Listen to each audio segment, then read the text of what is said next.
Welcome to Missing Chronicles, where we delve into the heartbreaking and enigmatic mysteries surrounding disappearances. Here, we will immerse ourselves in the world of unsolved cases, thrilling search efforts, and intricate journeys. The goal of this channel is to spread awareness, foster community connections, and provide support to the families and loved ones of the missing. Join me as we embark on a suspenseful journey, hoping to uncover the truth behind these missing chronicles. Help us sustain and grow Missing Chronicles by becoming a patron on Patreon. Your contribution ensures that we can continue our investigations, share compelling stories, and work towards a world where no one is forgotten. Join us in making a lasting impact today. Unsolved Mystery in Alaska, the disappearance of Earl Ashworth. On August 10, 2018, 56-year-old Earl Rocky Ashworth and his dog Cruiser traveled with friends Nicole Martin, Janet, and Jessica along the Seward Highway in Alaska to go gold panning. They stopped near milepost 56, just south of the Hope Highway and Seward Highway Junction, where Martin stated he had a gold mining claim. In order to access the claim, you have to take a 4x4 trail, which leads to a small camping area and trailhead. The following details are the narrative as described by Nicole. The group arrived at the campsite and trailhead at approximately 5 p.m. At this point, Nicole, Martin, Janet, and Jessica began the short hike down to the creek bed to start gold panning. The trail down to the claim is approximately a quarter-mile in length and very steep. There is a rope along the trail to assist people with hiking up and down. As Jessica was leaving, she turned around to notice Earl still standing at the trailhead with his dog and asked if he was going to follow them. Earl was smoking a cigarette and told her that he would join them in just a little bit. Jessica then continued on down the trail and onto the gold panning area with the others. Earl would never make it down to the gold claim. An hour passed, and Jessica headed back up the trail around 6 p.m., looking for Earl to see why he had not come down to the creek. She made it to the campsite. And Earl was nowhere to be found, and his dog Cruiser was there alone. Jessica then went back down the trail to notify Martin, Janet, and Nicole about the situation. All four then began searching for Earl in the vicinity of where he was last seen. While everyone was looking for Earl, Janet began freaking out and entered Earl's vehicle, tearing up the ignition. Janet then left the area on foot, leaving the others to deal with the situation. At the time of his disappearance, Earl had no survival gear with him, and his friends would later tell police that he is not a hiker and he had bad knees and a bad back. The group did not report Earl as missing to the Alaska State Troopers until 12:15 a.m. Roughly 6 hours after Earl had disappeared, Nicole was the one who made the initial call and was the first to be interviewed by Alaska troopers. Nicole told the responding trooper that she still had Earl's dog with her, as well as Earl's cell phone. When asked about why she waited so long to report Earl as missing, she stated that she was unsure what time they arrived at the campsite and went down to the creek bed. The trooper noted in his report that Nicole was laughing at times during the interview, which he found odd. He writes that, in his experience, he had never interviewed someone about their missing friend and had them laugh about it.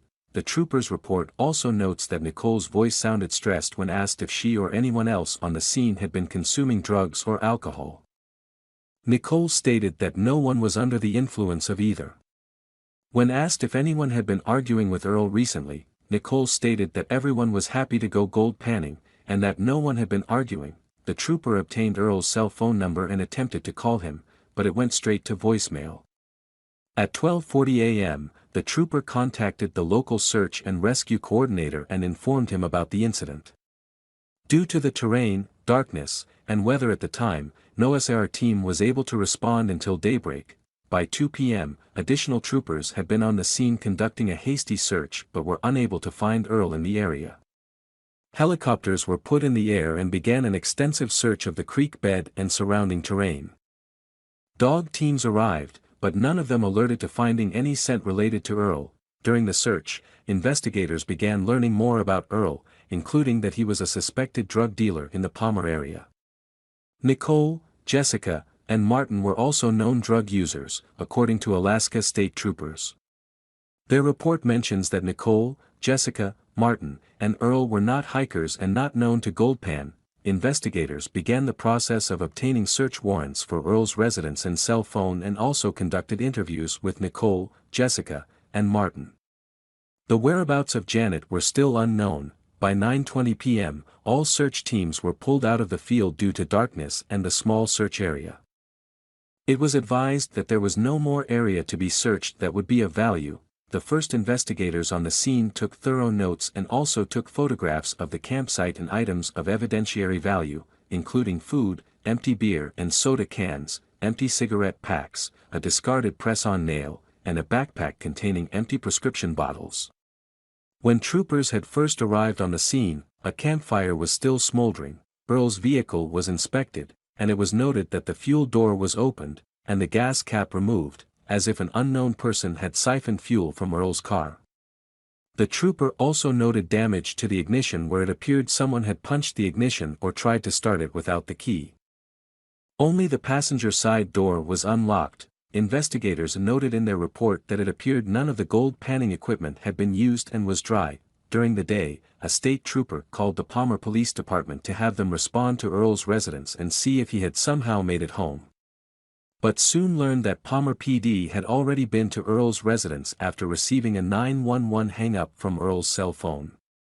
Upon arriving, Palmer PD had found Nicole, Jessica, and Martin were already there and were moving items out of Earl's residence. Palmer police identified the trio and secured the apartment. It appears Palmer PD was unaware at the time that Earl Ashworth was, in fact, missing. The search warrant for Earl's residence was soon granted, but investigators found no indications of a struggle or possible homicide at the conclusion of their search. Investigators were able to bring Jessica in to be interviewed, and her story differed slightly in details compared to the one Nicole had given. Jessica stated she and Earl drove to the claim in his sedan, while Martin, Janet, and Nicole took Martin's black Jeep. They didn't know exactly where they were going, and it wasn't planned.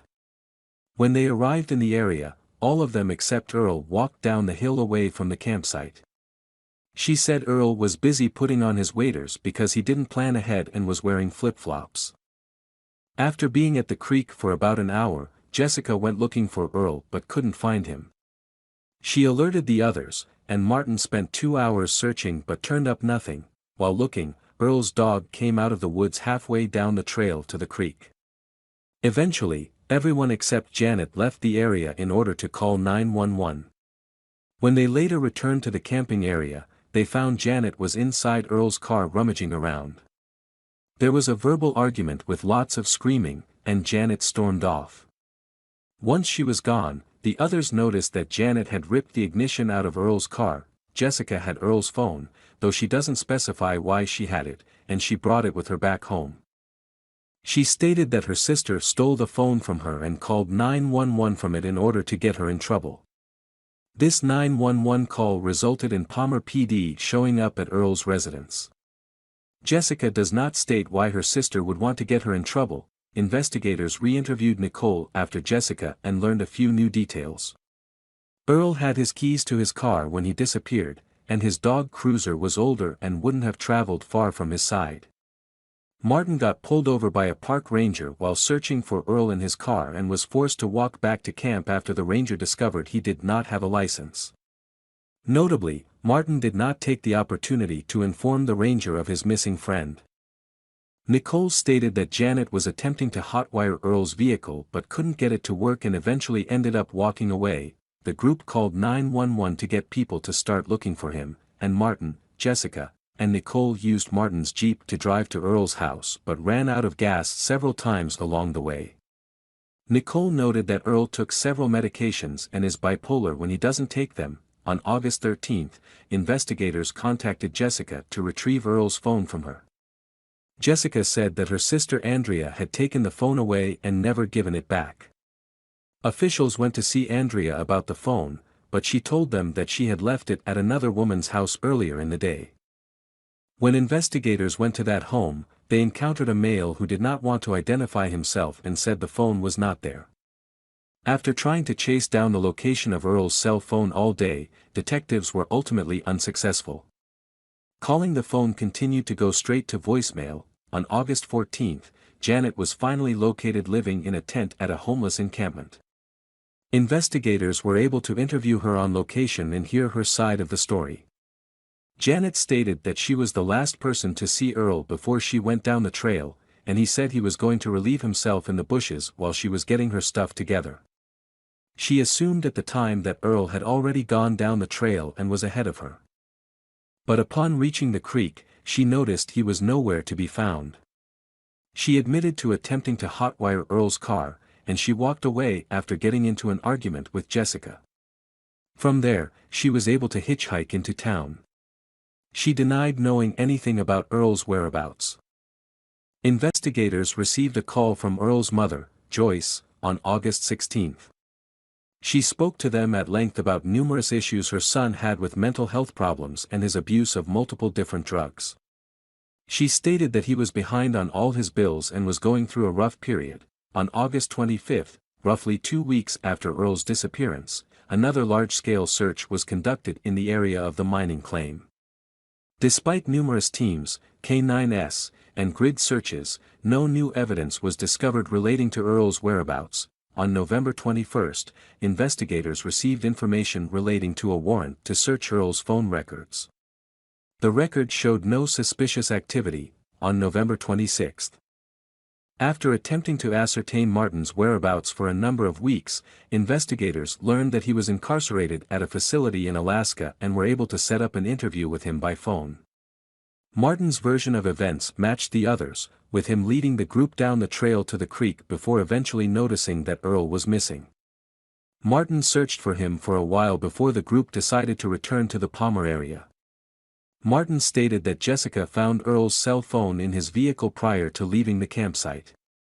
Investigators found that Martin's story largely corroborated that of the other witnesses and determined that nothing criminal had occurred. The case was subsequently closed pending any further leads.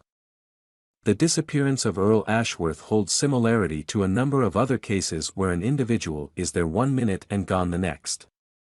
An additional layer of complexity is added by the rather odd behavior displayed by Earl's friends in the hours and days subsequent to his disappearance. It might be easy to look at this behavior and say that they must be involved in some sort of foul play, but it must also be considered that this is reportedly a group of addicts, most of whom seem to be struggling in their own individual lives. Their behavior may simply not be what most people would expect from individuals whose friend had just gone missing and not necessarily be indicative of foul play. Given that Earl was not a very mobile person with bad knees and a bad back, and also considering the fact that most people said he would not leave his dog's side, it would seem there are few other options to consider than some sort of foul play element. If Earl had wandered off into the steep forested slopes of the area, he likely would not have gotten far, and wherever he was able to go, he would have likely been found by the teams of canines that scoured the hillside during the initial search operation. Strangely, no search dog picked up on his scent. Was the story told by Earl's companions not entirely true, or was Earl never there in the first place? His vehicle got to the location somehow. And according to his companions, he disappeared with his keys. This is perhaps the explanation for why Jessica attempted to hotwire Earl's car. After that failed, it is likely they attempted to siphon gas from Earl's car and put it in Martin's vehicle, but they were still unable to get very far, as the report mentions the group running out of gas as they tried to leave the area.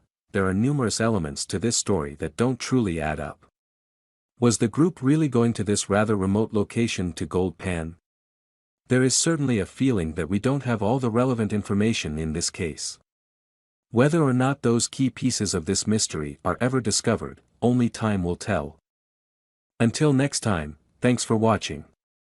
Thank you for watching Missing Chronicles. We have explored captivating stories and searched for answers behind the vanished. Don't forget to hit the subscribe button to stay updated with our latest videos. Share these videos to spread the message and assist affected families and loved ones. If you have any information related to the cases we've discussed, please leave them in the comments section. Together, we can make a difference. See you in the next Missing Chronicles.